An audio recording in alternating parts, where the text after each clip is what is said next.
நீங்கள் வந்து ஒர்க்கிங் உமனாவோ இல்லை வந்து நீங்கள் செல்ஃப் குக்கிங் பண்ணுறீங்க, பேச்சுலராக இருக்கீங்கன்னாலோ, இல்லை நீங்கள் வந்து அப்ராடில் வந்து ஒர்க் பண்ணுறீங்க, உங்களுடைய குக்கிங் டைம் சேவ் ஆகணும் அப்படின்னா நான் சொல்கிற இன்ஸ்டன்ட் பவுடர்ஸ் எல்லாமே வந்து நீங்கள் கண்டிப்பாக ட்ரை பண்ணி பாருங்கள். உங்களுடைய குக்கிங் டைம் கண்டிப்பாக சேவ் ஆகும். டைம் லைனோட டீட்டெயிலாக நான் வந்து கொடுத்துருக்கேன். உங்களுக்கு தேவைப்படுற பவுடர்ஸ் வந்து நீங்கள் எப்படி பண்ணுறதுன்னு சொல்லி செக் பண்ணி பாருங்கள். ஃபஸ்ட்டு வந்து சாம்பார் பவுடர் எப்படி பண்ணுறதுன்னு சொல்லி பார்க்கலாம். அதுக்கான இன்க்ரீடியன்ஸ் பார்த்துக்கிட்டிங்கன்னா வரமிளகா 7லேருந்து 8 எடுத்துக்கோங்க. அப்புறம் வந்து மல்லி வந்து ஒரு 1.5 டேபிள் ஸ்பூன் அளவுக்கு எடுத்துக்கோங்க. பொட்டுக்கடலை வந்து 1 டேபிள் ஸ்பூன் அளவுக்கு எடுத்துக்கோங்க. சீரகம் 1 டீஸ்பூன் அளவுக்கு தேவைப்படும். அடுத்தது வந்து துவரம்பருப்பு வந்து 1 டேபிள் ஸ்பூன் அளவுக்கு தேவைப்படும். சோம்பு 1 டீஸ்பூன் அளவுக்கு எடுத்துக்கோங்க. கடலைப்பருப்பு 1 டேபிள் ஸ்பூன் அளவுக்கு எடுத்துக்கோங்க. அடுத்தது உளுந்து வந்து 1 டேபிள் ஸ்பூன் அளவுக்கு எடுத்துக்கோங்க. பூண்டு வந்து 6லேருந்து 7 பல் எடுத்துக்கோங்க. அரிசி வந்து 1 டேபிள் ஸ்பூன் அளவுக்கு எடுத்துக்கோங்க.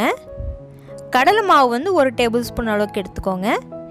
வெந்தயம் 1 டீஸ்பூன் அளவுக்கு தேவைப்படும். பெருங்காயத்தூள் வந்து 1 டேபிள் ஸ்பூன் அளவுக்கு எடுத்துக்கோங்க. இப்போ வந்து ஒவ்வொரு இன்க்ரீடியன்ஸாக நம்ம தனித்தனியாக வறுத்துக்கலாம். ஃபஸ்ட்டு வந்து மல்லி வந்து வறுத்து எடுத்துக்க போகிறோம். ஒரு லைட் கோல்டன் ப்ரௌன் கலரில் நம்ம வந்து வறுத்து எடுத்துக்கலாம். எல்லாத்தையுமே அந்த மாதிரி தான் நம்ம வந்து ரோஸ்ட் பண்ணி எடுத்துக்க போகிறோம்.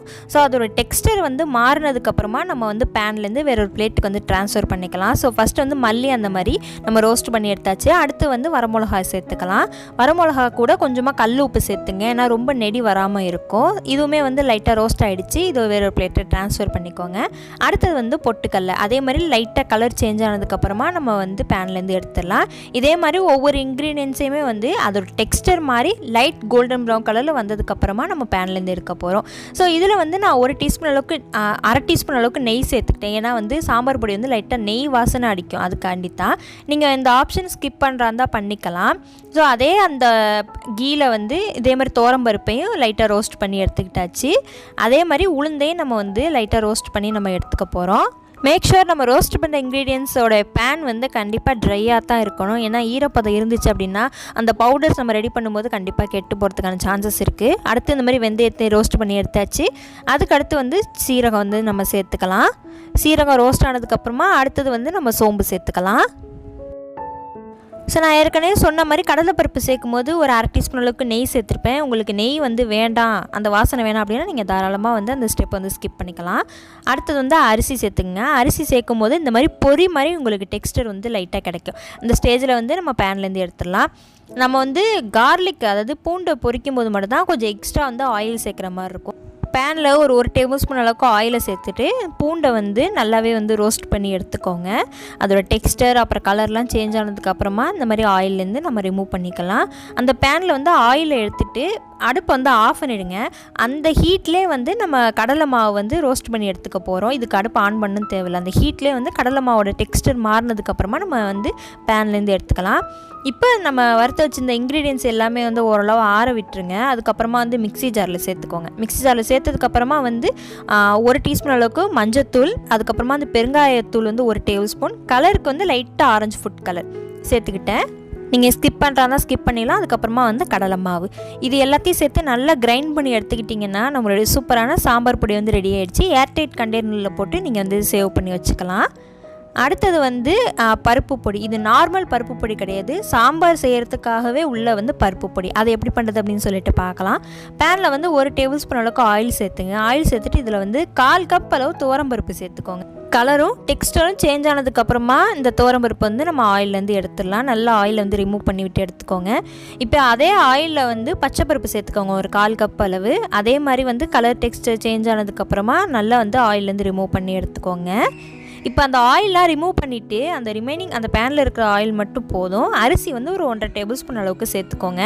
அதே மாதிரி டெக்ஸ்டர் சேஞ்ச் ஆனதுக்கப்புறமா வந்து ஆயிலேருந்து நம்ம எடுத்துக்கலாம். இப்போ நம்ம வச்சிருந்த இன்க்ரீடியன்ஸ் எல்லாமே வந்து ஒரு மிக்ஸி ஜாரில் வந்து சேர்த்துக்கோங்க. சேர்த்ததுக்கப்புறமா இந்த மாதிரி வந்து நம்ம பவுடர் பண்ணி எடுத்துக்கிட்டோம்னா பருப்பு பொடி வந்து ரெடி ஆகிடுச்சு. இது எஸ்பெஷலி சாம்பாருக்கு மட்டுமே உள்ள பருப்பு பொடி. நீங்கள் சாம்பார் இன்ஸ்டண்ட்டாக செய்கிறீங்க அப்படின்னா இந்த பருப்பு பொடியும் அந்த சாம்பார் பொடியும் போதும், நம்ம குயிக்காக சாம்பார் ரெடி பண்ணிடலாம். ஸோ இப்போ வந்து 2 பொடியும் யூஸ் பண்ணி எப்படி சாம்பார் ரெடி பண்ணுறதுன்னு சொல்லிட்டு பார்க்கலாம்.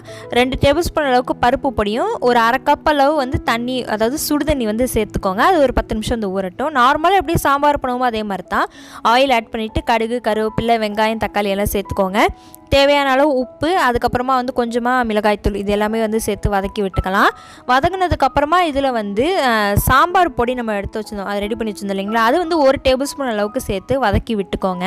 இப்போ இந்த சாம்பார் பொடி இதோட நல்லா கலந்ததுக்கப்புறமா இதில் வந்து நம்ம ஊற வச்சுருந்த அந்த பருப்பு பொடி அதை வந்து சேர்த்துக்கோங்க. சேர்த்துட்டு நல்லா வதக்கி விட்டுக்கோங்க. வதங்கினதுக்கப்புறமா இதில் வந்து உங்களுக்கு எந்த அளவுக்கு தண்ணி தேவைப்படுதோ அதை நீங்கள் வந்து சேர்த்துக்கோங்க. சேர்த்துட்டு வந்து நல்லா கொதிக்க விட்டுருங்க. அது கொதிக்க விட்டால் நம்மளுடைய இன்ஸ்டண்ட்டான சாம்பார் வந்து ரெடி ஆகிடுச்சு. இதுக்கு வந்து நீங்கள் சாம்பார் பொடி பருப்பு பொடி ரெண்டுமே வந்து நீங்கள் ரெடி பண்ணி வச்சுக்கிட்டிங்கன்னா டக்கு நீங்கள் வந்து சாம்பார் செஞ்சிடலாம். அதில் வந்து ப்ளெயின் சாம்பாரோ இல்லை வந்து நீங்கள் காய்கறி போட்டோ நீங்கள் வந்து சாம்பார் வந்து சூப்பராக நீங்கள் சீக்கிரமாக வந்து ரெடி பண்ணிடலாம். அடுத்து வேர்க்கடலை சட்னி செய்கிறது எப்படி அப்படின்னு சொல்லிட்டு பார்க்கலாம். அதுக்கு வந்து கடலைப்பருப்பு வந்து ஒரு 2 டேபிள் ஸ்பூன் அளவுக்கு எடுத்துங்க. தேங்காய் வந்து 2 டேபிள் ஸ்பூன் அளவுக்கு எடுத்துங்க. பூண்டு வந்து ஒரு 4 பல் அளவுக்கு எடுத்துங்க. வேர்க்கடலை வந்து ஒரு 2.5 டேபிள் ஸ்பூன் அளவுக்கு எடுத்துங்க. பொட்டுக்கடலை வந்து 1 டேபிள் ஸ்பூன் அளவுக்கு எடுத்துங்க. காரத்துக்கு ஏற்ற மாதிரி வர மிளகா நான் வந்து 3 எடுத்துக்கிட்டேன். இப்போ வந்து பேனில் வந்து ஒரு 1/2 டீஸ்பூன் அளவுக்கு எண்ணெய் சேர்த்துங்க. ஃபஸ்ட்டு வந்து நம்ம கடலைப்பருப்பை வந்து ரோஸ்ட் பண்ணி எடுத்துக்கலாம். தேங்காய் வந்து நீங்கள் கூடுதலாகவோ இல்லை குறைச்சலாவோ சேர்த்துக்கலாம். ஏன்னா தேங்காய் அதிகமாக சேர்த்தோம்னா கெட்டு போகிறதுக்கான சான்சஸ் இருக்குது. அதனால் நான் வந்து கரெக்டான மெஷர்மெண்ட்டில் தான் கொடுத்துருக்கேன். அடுத்தது வந்து பொட்டுக்கல்லையே அதே ஆயிலில் வந்து நம்ம அந்த மாதிரி கலரும் டெக்ஸ்டரும் சேஞ்ச் ஆனதுக்கப்புறமா நம்ம வந்து எடுத்துக்கலாம். அந்த எண்ணெயெல்லாம் ட்ரை ஆகும் பார்த்திங்களா, அந்த நேரத்தில் மட்டும் நீங்கள் 1/2 டீஸ்பூனாக வந்து எண்ணெய் சேர்த்துக்கலாம். அடுத்து வந்து வேர்க்கடலை சேர்த்துக்கிட்டேன். இப்போ அதே மாதிரி கலர் சேஞ்ச் ஆகிடுச்சு. நம்ம பேன்லேருந்து எடுத்துடலாம். அடுத்தது வந்து இன்னும் கொஞ்சம் 1/2 டீஸ்பூன் அளவுக்கு நான் வந்து ஆயில் சேர்த்துக்கிட்டேன். ஏன்னா வந்து பூண்டு வந்து சேர்க்கும் போது நம்ம இன்னும் கொஞ்சம் வந்து ஆயில் சேர்க்குற மாதிரி இருக்கும். அதனால் வந்து இன்னும் கொஞ்சம் ஆயில் வந்து பூண்டுக்காண்டி வந்து சேர்த்துக்கிட்டு அதே மாதிரி வந்து ரோஸ்ட் பண்ணி எடுத்தாச்சு. இப்போ வந்து இன்னொரு 1/2 டீஸ்பூன் அளவுக்கு எண்ணெய் சேர்த்துக்கிட்டு தேங்காய் வந்து நல்லா வந்து ட்ரை ஆகிற அளவுக்கு வந்து நீங்கள் வந்து ரோஸ்ட் பண்ணி எடுத்துக்கோங்க. இப்போ வந்து அதே பேனில் வந்து வரமிளகாயும் உப்பையும் வந்து சேர்த்துக்கிட்டாச்சு. கலர் சேஞ்ச் ஆனதுக்கப்புறமா நீங்கள் வந்து பேன்லேருந்து எடுத்துக்கலாம். ஸோ இப்போ இன்க்ரீடியன்ஸ்லாம் நல்லா ஆறுனதுக்கப்புறமா இது ஒரு மிக்ஸி ஜாரில் மாற்றிக்கோங்க. மாற்றினதுக்கப்புறமா இதில் வந்து தேவையான அளவு உப்பு சேர்த்துக்கோங்க. உப்பு சேர்த்துட்டு வந்து நல்லா பவுட்ரு பண்ணி எடுத்துக்கிட்டிங்கன்னா நம்மளுடைய சூப்பரான வேர்க்கடலை சட்னி பவுட்ரு வந்து ரெடி ஆகிடுச்சு. நீங்கள் வந்து டின்னருக்கு வந்து சட்னி செய்யணும் அப்படின்னா குயிக்காக நீங்கள் வந்து இந்த பவுடரை யூஸ் பண்ணி நீங்கள் வந்து சட்னி செய்யலாம். ஸோ இதை வச்சு எப்படி சட்னி செய்கிறதுன்னு சொல்லிட்டு உங்கள்கிட்ட நான் ஷேர் பண்ணுறேன். இப்போ அந்த சட்னி பவுடர் வந்து ஒரு 3 டேபிள் ஸ்பூன் அளவுக்கு ஒரு பவுலில் எடுத்துக்கோங்க. இதில் வந்து ஒரு 1/2 கப் அளவு சுடுதண்ணி சேர்த்துக்கோங்க. சுடுதண்ணி சேர்த்துட்டு ஒரு 10 நிமிஷம் வந்து அப்படியே வச்சுருங்க. ஆஸ் யூஷுவல் நீங்கள் எப்படி தாளிப்பீங்களோ அந்த மாதிரி. அந்த சட்னியிலே நீங்கள் வந்து கருவேப்பிலையை போட்டு எண்ணெயில் மட்டும் கடுகு சேர்த்துட்டு நீங்கள் அந்த சட்னி மேலே வந்து நீங்கள் ஆட் பண்ணும்போது ரொம்ப உங்களுக்கு தெரிக்காது, கம்மியாக தான் தெரிக்கும். ஸோ இப்போ நமக்கு வந்து சூப்பராக வந்து சட்னி வந்து ரெடி ஆகிடுச்சு. இன்ஸ்டண்ட்டான சட்னி. நீங்கள் வந்து நார்மல் தேங்காய் சட்னி, தக்காளி சட்னி அதை விட வந்து இந்த சட்னி வந்து ரொம்பவே டேஸ்ட்டாக இருக்கும். கண்டிப்பாக ட்ரை பண்ணி பாருங்கள். அடுத்து என்னுடைய ரொம்பவே ஃபேவரட் இந்த கருவேப்பிலை பொடி எப்படி செய்கிறதுன்னு பார்க்கலாம். ஒரு பவுல் ஃபுல்லாக கருவேப்பிலையை வந்து நல்லா கழுவிட்டு நிழலில் வந்து ஒரு நாள் காய வச்சு எடுத்துக்கோங்க. அடுத்தது வந்து வரமிளகா 2 எடுத்துக்கோங்க.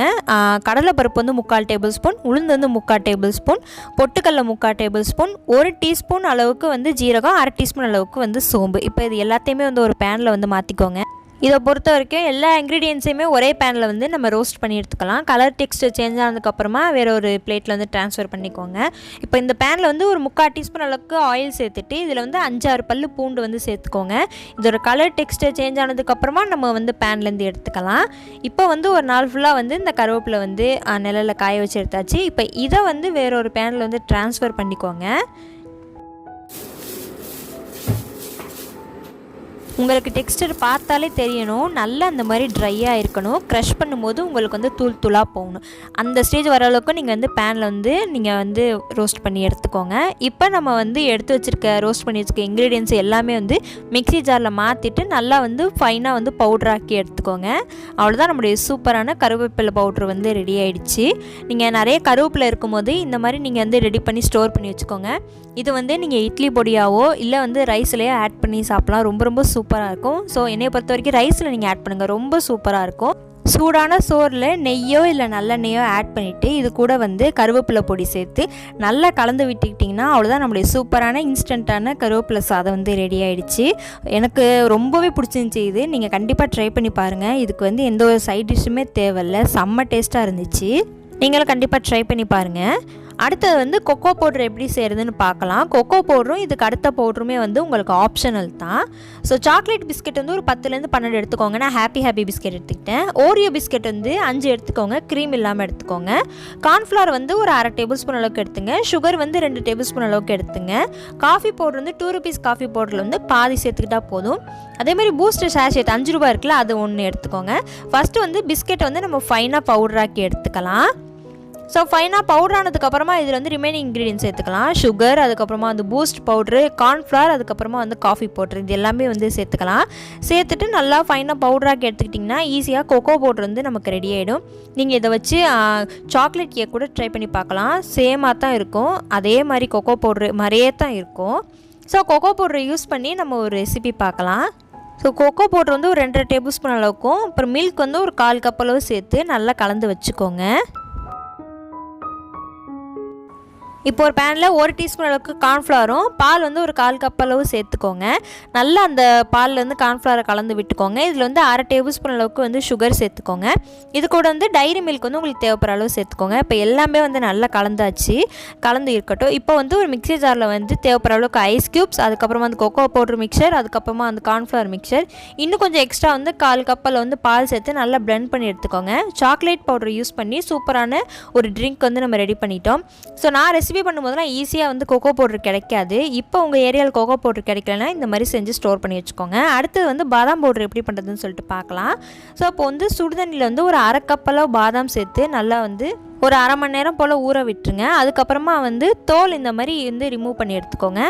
ரிமூவ் பண்ணிவிட்டு அதை 2ஆக கட் பண்ணிவிட்டு ஒரு பேனில் வந்து சேர்த்துக்கோங்க. நம்ம வந்து இதை கலர் சேஞ்ச் ஆகிற அளவுக்கு, டெக்ஸ்டர் சேஞ்ச் ஆகிற அளவுக்கு நம்ம வந்து ட்ரை ரோஸ்ட் பண்ணி எடுத்துக்கலாம்.